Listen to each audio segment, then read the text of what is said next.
আসসালামু আলাইকুম। সবাইকে শুভেচ্ছা জানাচ্ছি। মাসুম মাহবুব দেখছেন ওপেন দ্য ইউটিউব চ্যানেল এবং মাসুম মাহবুব ফেসবুক পেজ। আ আপনারা দেখতে এবং শুনতে পাচ্ছেন ক্লিয়ার? আমাকে একটু কমেন্ট করে জানাবেন। বেশ কিছু গুরুত্বপূর্ণ খবর আপনাদেরকে জানাতে চাই। আমেরিকা কি হঠাৎ করে কোনো নিউক্লিয়ার অ্যাটাক করলো বা পরীক্ষা চালালো? এটি এখন বিশ্ব গণমাধ্যমে উঠে এসছে পাশাপাশি চারদিক থেকে একা হয়ে পড়ছে বা একঘরে হয়ে যাচ্ছে মার্কিন প্রেসিডেন্ট ডোনাল্ড ট্রাম্প এবং আমেরিকা। ৩ নম্বর গুরুত্বপূর্ণ খবর ইরান নতুন করে আমেরিকাকে আবারও চালে কাহিল করে দিয়েছে। একদিকে আমেরিকার জন্য দুঃসংবাদ আসছে প্রতিদিন আর ইরান নতুন চালে কার্ড খেলছে আমেরিকার বিরুদ্ধে। দর্শক, আপনারা কি শুনতে এবং দেখতে পাচ্ছেন ক্লিয়ার? আমাকে একটু কমেন্ট করে জানান তো। জি, দেখতে ও শুনতে পাচ্ছি। আলহামদুলিল্লাহ। গফরগাঁও। ওকে। উম আপনার লাইভের অপেক্ষায় থাকি কিন্তু পাই না। পান না কেন? এই যে পেয়েছেন আমাকে একদম ক্লিয়ার। কলকাতা, ভারত থেকে রবিউল ইসলাম। নায়েব আলী টাঙ্গাইল থেকে ক্লিয়ার। ওকে, শুরু করে দিচ্ছি। বেশি লম্বা করব না। সংক্ষিপ্ত সময়ের জন্য লাইভে এসছি। আমেরিকার নেভা এরিয়া 51 জায়গাটার নাম যারা শোনেন গায়ের পশম থমথম মানে কেঁপে উঠবে। মার্কিন যুক্তরাষ্ট্রের নেভাডের যে এরিয়া 51 একটি অজানা রহস্যের জায়গা। সচরাচর এখানে অনেকে যেতে পারে না। সচরাচর না, কেউ যেতে পারে না। বলা হয় যে মরুভূমিতে মার্কিন যুক্তরাষ্ট্রের একটি এয়ারবেস। এটা নিয়ে রূপকথার মতো অনেক গল্প সাজানো আছে। আমেরিকা তার সবচেয়ে ভয়ঙ্কর অস্ত্রগুলো এখানে গোপন করেছে। বলা হয় এখানে ভিন জগতের প্রাণীর আগমন ঘটে নাকি আমেরিকা এমন কোনো সামরিক অস্ত্র তৈরি করেছে যেটা ভিন গ্রহের কোনো প্রাণীর মতো করে। মার্কিন যুক্তরাষ্ট্রের বেশ কজন পরমাণু বিজ্ঞানী হঠাৎ করে নিখোঁজ। তাদের সন্ধান মিলছে না। তারা কি কোনো ভিন গ্রহে প্রবেশ করেছেন? কিছু একটা ঘটছে আমেরিকার এরিয়া 51 এ। তো বলা হচ্ছে যে এই নিভার্ডের মরুভূমিতে তপ্ত বালুর নিচে এক রহস্যের জাল বিছিয়ে রেখেছে মার্কিন যুক্তরাষ্ট্র। গত ২৪ থেকে ৪৮ ঘন্টায় গত ২৪ থেকে ৪৮ ঘন্টায় মার্কিন যুক্তরাষ্ট্রের নেভাডের এই তপ্ত বালুর নিচে ১৭ বার ভূকম্পন হয়েছে, যার মাত্রা 4.4। সঙ্গে বিশ্বব্যাপী প্রশ্ন উঠছে, আমেরিকা তার পারমাণবিক পরীক্ষা চালালো কিনা? এবং সঙ্গে আরো অনেকগুলো বিষয় যুক্ত হয়েছে। এর মধ্যে একটি তার পারমাণবিক বিজ্ঞানী, যারা পরমাণু বিজ্ঞানী তারা বেশ কয়েকজন নিখোঁজ আছেন। তারপরে বলা হয়েছে যে নেভার্ড বা এই অঞ্চলটি যেটি বলছি এরিয়া 51 এই অঞ্চলটির মাটির নিচেই কেন এই কম্পন? যেখানে আমেরিকার রহস্যের জাল তৈরি করা এবং ২৪ থেকে ৪৮ ঘন্টায় এই ভূকম্পনের মাত্রা 4.4 এবং ১৭ বার। টানা ১৭ বার ভূকম্পন হয়েছে। বিভিন্ন মাধ্যম বলছে যে আমেরিকা ইরানে কোনো নিউক্লিয়ার অ্যাটাকের জন্য হয়তো এখানে নিউক্লিয়ার টেস্ট চালিয়েছে মাটির ভূগর্ভস্থ, মাটির নিচে। কয়েক মাইল নিচে তারা পারমাণবিক পরীক্ষা চালিয়েছে। কেউ বলছে আমেরিকা তার কোনো ভয়ঙ্কর অস্ত্র হাজির করতে যাচ্ছে যেটা টেস্ট করেছে মাটির নিচে। কেউ বলছে আমেরিকার অজানা কোনো ভয়ঙ্কর যেটা ভিন গ্রহের কোনো একটি বিশেষ অদৃশ্য বা কোনো একটি সদৃশ্য বা কোনো একটি ভয়ঙ্কর কিছু আমেরিকা টেস্ট করছে ইরানের বিরুদ্ধে পরীক্ষা মানে ব্যবহারের জন্য। এরকম নানান রকম তথ্য উঠে আসছে এখন বড় গণমাধ্যমে, সেটা Washington post, new York Times, হ্যাঁ? আর অন্যান্য গণমাধ্যমে আসছে।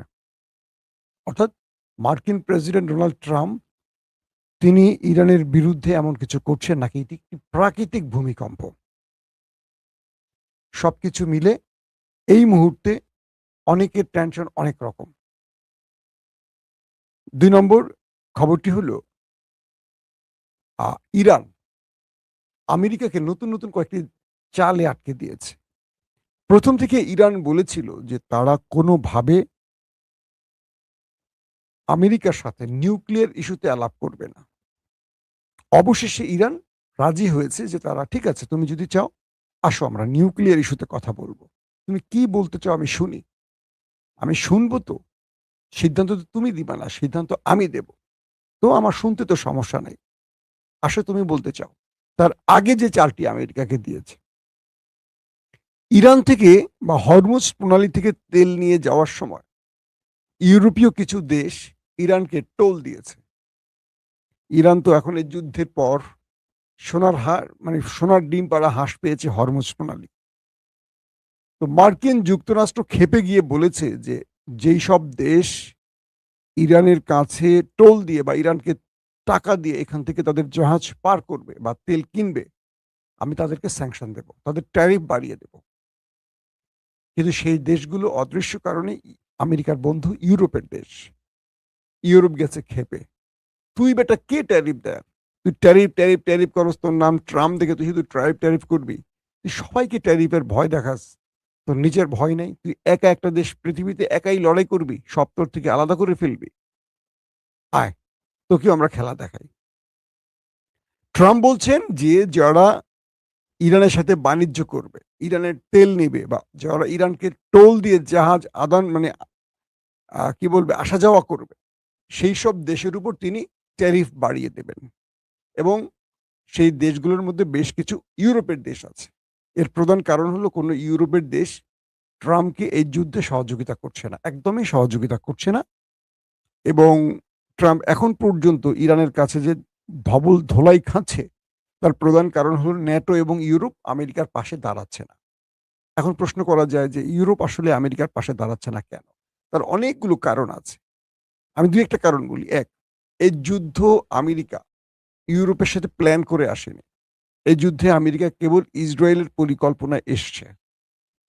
এবং এই যুদ্ধ ট্রাম্প ইসরায়েলের সাথে এসছে, ইউরোপকে কাছে আনে নাই। তার প্রধান কারণ ইসরায়েল বলেছিল এই যুদ্ধে সময় লাগবে ২ থেকে ৩ দিন, সর্বোচ্চ ৫ দিন।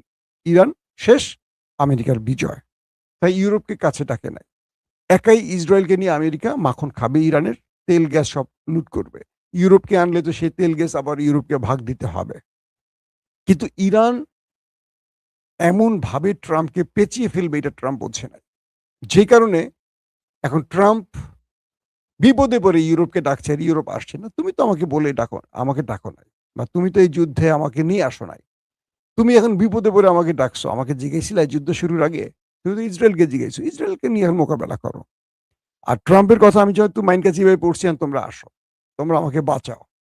কিন্তু ইউরোপ আসছে না। আর ইরান কৌশলের নিচে কি, ইরান মানে ইউরোপ যাতে এই যুদ্ধে না আসে আমেরিকার পাশে, তাই হরমুজ কার্ডটা খেলছে। কারণ কয়েকটা বিষয় ভালো করে শুনতে হবে। ইউরোপ দেখছে যে আমরা হাজার হাজার মার্কিন সেনা আমাদের দেশে ঘাঁটিতে রেখে দিয়েছি, আর আমেরিকা আমাদেরকে বাঁচানোর নাম করে হাজার হাজার সেনা আমাদের দেশে বসিয়ে রেখেছে। আমাদের বাঁচাবে কি? সে তো নিজেই ইরানের হাতে বাঁচে না। আমরা তো রাশিয়ার ভয়ে ন্যাটো বানিয়েছি, রাশিয়ার ভয়ে মার্কিন সেনাদের আমাদের দেশে রেখেছি, তাই তো? যেই দেশটি ইরানের সাথেই পারে না, সেই দেশটি রাশিয়ার সাথে কি লড়বে? আসেন মূল খবরটা কি এবার। জার্মান চ্যান্সেলর খুব ক্ষেপে গেছেন। তিনি ড্রাম ড্রাম মানে টেম্পুকে, অর্থাৎ আমাদের ড্রাম চাচ্চুকে এমন ধোলাই দিছেন। তিনি কি করছেন? তিনি ট্রাম্পকে বলছেন, আমার জার্মান থেকে তোমার সেনাদেরকে নিয়ে চলে যাও। এই মুহূর্তে জার্মানে ৩৫,০০০-এর মতো বা তার কিছু বেশি মার্কিন সেনা রয়েছে। অর্থাৎ পৃথিবীর ৮০টি দেশে ৮০০ মার্কিন ঘাঁটি রয়েছে। এর মধ্যে ১৬টি আরবের ঘাঁটি কিন্তু ইরান ধ্বংস করে দিয়েছে। মানে গালফ কান্ট্রির মধ্যে ১৬টি যে ঘাঁটি ছিল, এগুলো কিন্তু ইরান একদম অবলষ্ট করে ফেলেছে। অবলষ্ট বোঝেন? আমার ছেলে মাঝে মাঝে বলে, "অবলষ্ট হয়ে গেছে বাবা কিছু নষ্ট হয়ে গেলে।" তাই শব্দটা আমি আপনাদের বললাম। অবলষ্ট হয়ে গেছে। তো গালফ কান্ট্রি দেখলো যে আমেরিকা আমাদেরকে বাঁচানোর নাম করে আমাদের ট্রিলিয়ন ট্রিলিয়ন পেট্রোডলার নিচ্ছে।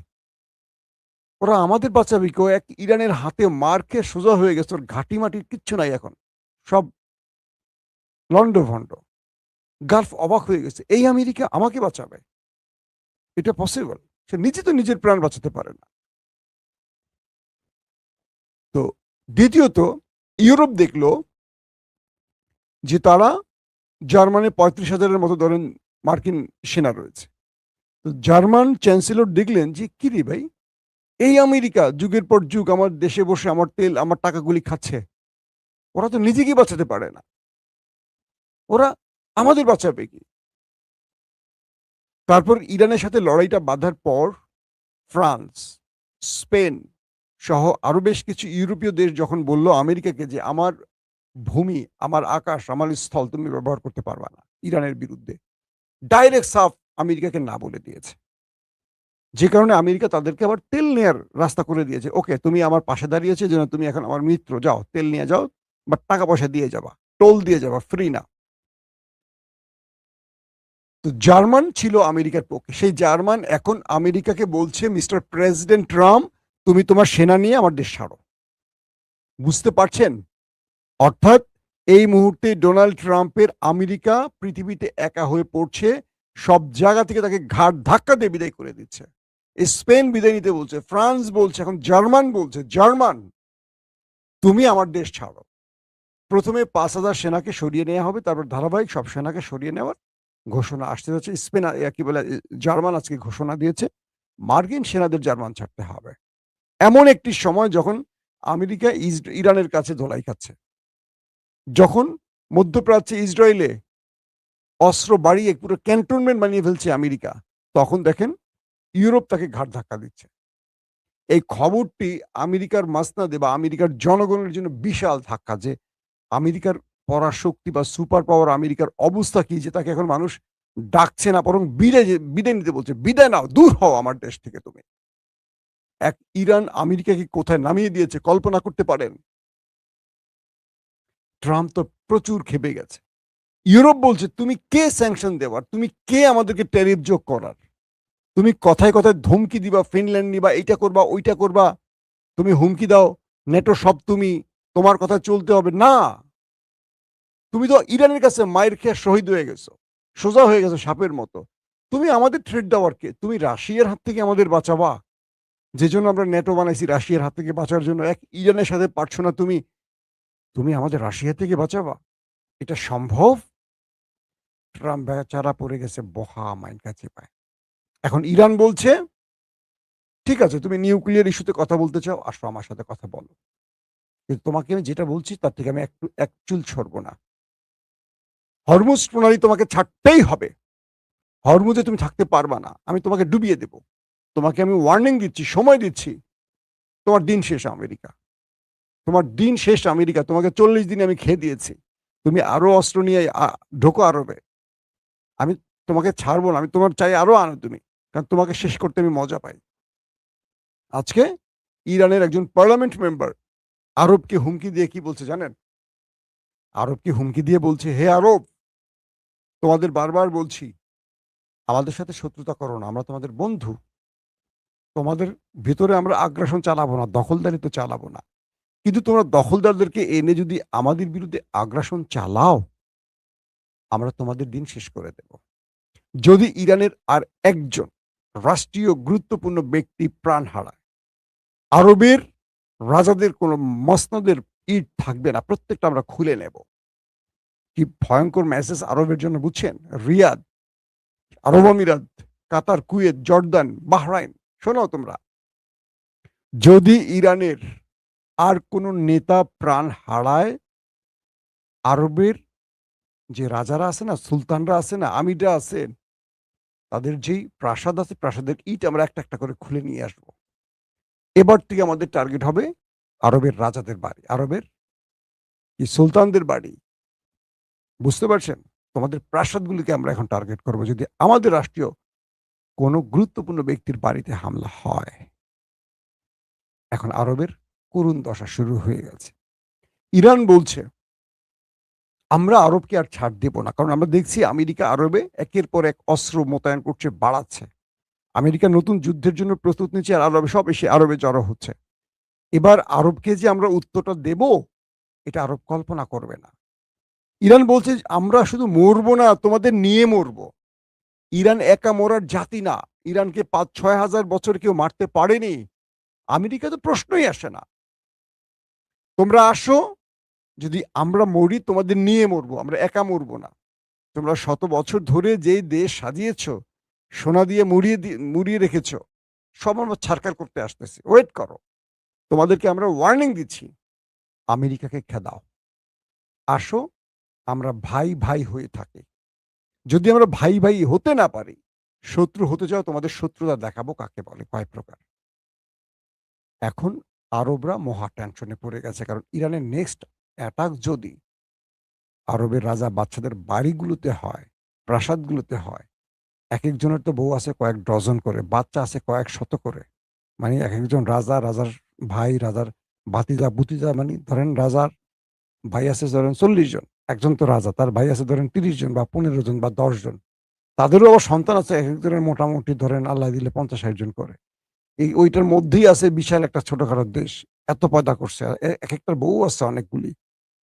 তো ওই প্রাসাদের মধ্যে যখন ইরানের মিসাইল ড্রোন হিট করবে, বুঝতে পারেন কি হতে পারে। তো এখন এই অবস্থার মধ্যে নতুন করে আরবরা ইরানকে নিয়ে ভাবতে শুরু করেছে। ইউরোপকে বলে দিয়েছে ইরান, তোমরা আমেরিকার পাশ থেকে সরে আসো, তোমাদেরকে আমরা নাড়ব না। ভেতরে চীনকে দিয়ে রাশিয়া বলছে, যদি ইউরোপ আমেরিকাকে বিদায় করে দেয়, যদি গালফ আমেরিকাকে বিদায় করে দেয়, ঘাট ধাক্কা ধরে বের করে দেয়, আমরা ইউরোপের সাথে সম্পর্ক উন্নয়ন করব। শত্রুতা আর থাকবে না। তার মানে ভেতরে রাশিয়াও খেলতেছে।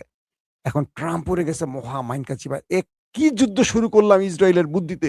আমার ধুতিও যাচ্ছে, জাইঙ্গাও যাচ্ছে। আর ইজ্জত তো নাড়াচাড়া করতেছে। এখন কি হবে? প্রত্যেকে ভালো থাকবেন। আল্লাহ হাফেজ।